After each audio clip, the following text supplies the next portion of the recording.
Hello friend, मैं कंचन आपका अपने चैनल पे बहुत-बहुत स्वागत करती हूँ। और इसमें हम देखेंगे उत्तर प्रदेश के जो महत्वपूर्ण स्थापत्य कला के केंद्र हैं, कौन-कौन से स्थापत्य कला का निर्माण उत्तर प्रदेश में हमें देखने को मिलता है। इसमें हम देखेंगे मुगल काल के स्थापत्य कला के बारे में सबसे पहले। तो इसमें देखिए यहाँ मुगल काल में दिया है कि मुगल काल में उत्तर प्रदेश में स्थापत्य कला का जो वास्तविक विकास हुआ है, ये मुगल सम्राट अकबर और शाहजहां के शासनकाल में सर्वाधिक हमें देखने को मिलता है। आगे यहाँ पे दिया है कि जो संगमरमर है, इस पे हीरे जवाहरात से की गई जड़ावट, जिसे पच्चीकारी अथवा पिट्राड्यूरा कहा जाता है, इसमें पुखराज, यसब, सुलेमानी, असम लेजुलाइट और सूर्यकांत चीनी मिट्टी तथा कार्नेलियन जैसे कीमती पत्थरों को तराशकर संगमरमर में फूल पत्तियों के रूप में जड़ा गया है। और आगे है कि महलों तथा खास जो भवनें बनाए जाते थे, उसमें बहते पानी का उपयोग, जिससे कि गर्मी में भी अंदर क्या हो, ठंडी का महसूस हो और हवा का प्रवेश होता रहे, इससे इस तरह से बनाए जाते थे। बाबर ने 1528 ईस्वी में आगरा में ज्यामितीय विधि के आधार पर एक उद्यान का निर्माण किया, जिसे आरामबाग अथवा रामबाग अथवा बाग और गुल, इसको नाम उसने दिया था, इस नाम से जाना जाता है। बाबर के ही शासनकाल में मियां मीर बकी, इन्होंने अयोध्या में बाबरी मस्जिद जो थी उसका निर्माण कराया था, जहां के अब भव्य राम मंदिर का निर्माण किया जा रहा है।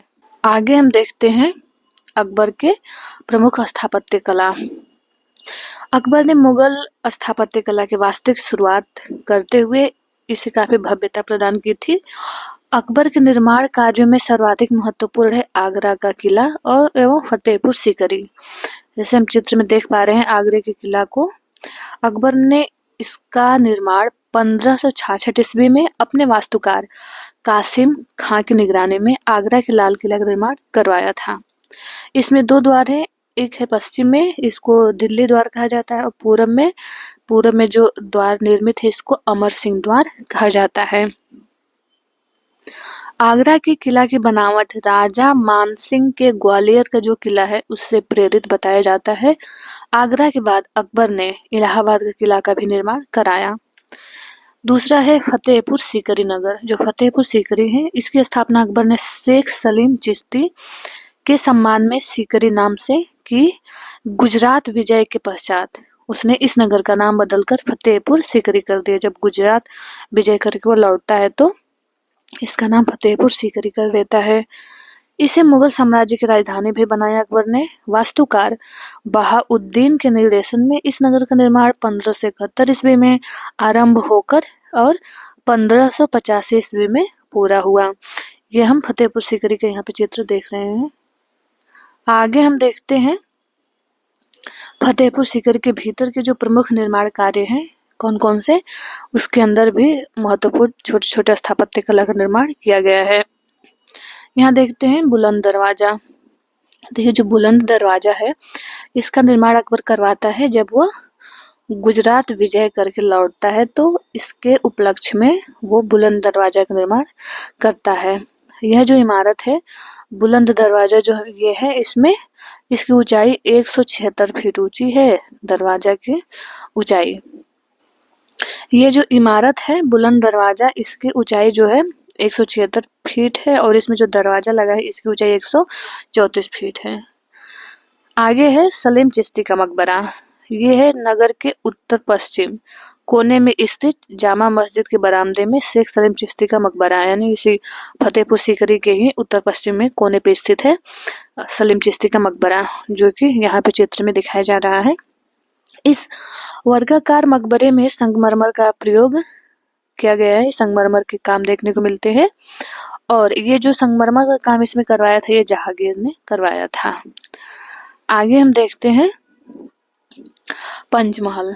पंचमहल का निर्माण भी अकबर ने करवाया था। इसमें हम देखते हैं यह 5 मंजिला अनूठा भवन है। इसी के आधार पर इसका नाम भी पंचमहल इसको दिया गया है। इसकी सजावट में कलश, घंटियां, फूल पत्तियों की आकृतियां इसमें बनाई गई हैं, जो कि हम इसमें यहाँ चित्र में दिखाया जा रहा है पंचमहल को। इसके बाद यही जोधाबाई का महल है। यह जो है महल फतेहपुर सीकरी में ही भी बनाया गया है और ये जो है सबसे विशाल और भव्य भवन है। इसके निर्माण में गुजरात शैली का प्रभाव दिखता है, यानी गुजरात शैली वास्तुकला का प्रयोग करके जोधाबाई का महल बनाया गया है। मुख्य भवन अंदर की ओर है और सभी द्वार एक आंगन में खुलते हैं। भवन के ऊपरी मंजिल में उत्तर में ग्रीष्म विलास और दक्षिण में शरद विलास का निर्माण करवाया गया है।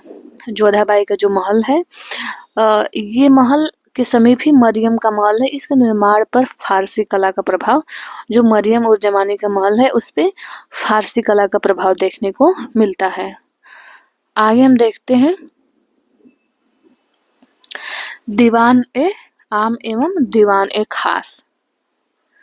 इसमें देखिए अकबर की ये तो प्रशासनिक भवन थी, इसमें वो प्रशासनिक कार्य अपना देखता था। दीवाने आम और दीवाने खास में यहाँ पे ये दीवाने आम का चित्र जो यहाँ पे दिया गया है, ये दीवाने खास। दीवाने आम यहाँ अकबर के लिए एक सिंहासन बना है जिसमें कि उस पे बैठकर वो बादशाह अपने मंत्रियों से विचार विमर्श करता था अकबर। दीवाने खास यहाँ अकबर का चर्चित इबादत खाना था, जहाँ प्रत्येक गुरुवार को वह विभिन्न धर्मों के प्रतिनिधियों से चर्चा किया करता था, यानी विभिन्न धर्म के प्रतिनिधियों को बुलाकर उस धर्म के विशेषज्ञों से चर्चा करता था दीवाने खास में, और दीवाने आम में अपने जो विभिन्न मंत्री थे उनसे चर्चा करता था। आगे हम देखते हैं जामा मस्जिद का निर्माण। देखिए जो जामा मस्जिद का निर्माण है मक्का की प्रसिद्ध मस्जिद से ही प्रेरित है, वहां से प्रेरित होकर इसका निर्माण करवाया था।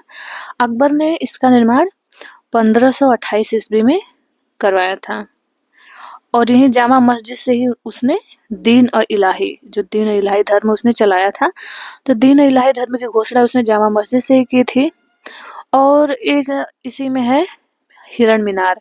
अकबर ने अपने प्रिय हाथी हिरण की स्मृति में फतेहपुर सीकरी में ही हिरण मीनार का निर्माण करवाया था अपने प्रिय हाथी की स्मृति में। तो हम मिलते हैं नेक्स्ट वीडियो में। ये वीडियो देखने के लिए आप लोगों का बहुत बहुत धन्यवाद।